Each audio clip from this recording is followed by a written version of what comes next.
to take a moment now to tell you a little bit about Mrs. Winchester's earlier years. Sarah Lockwood Pardee was born in New Haven, Connecticut in 1839. She was educated in the best private schools, could speak 4 different languages, and played the piano. She married William Winchester in 1862. The couple were very socially active, and they traveled in the best of New England society. They had only one child, Annie, who was born in 1866. Tragically, Annie only lived to be about 6 weeks old. 15 years later, in 1881, William Winchester died of tuberculosis. Mrs. Winchester never recovered from the death of her family members and remained in mourning for the rest of her life. After the death of her husband, she sought the help of a psychic medium in Boston who told her that if she ever wanted to appease the spirits of those killed by the Winchester rifle, she would have to buy a home, start to build it, and never finish. So that's exactly what she did.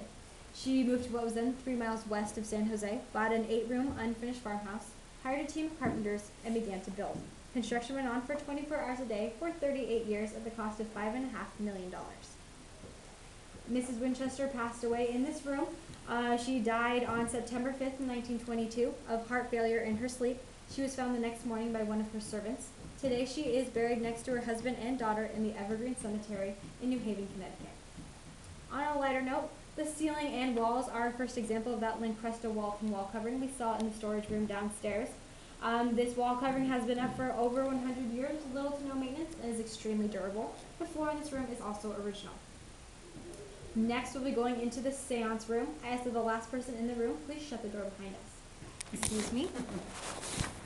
Thank you.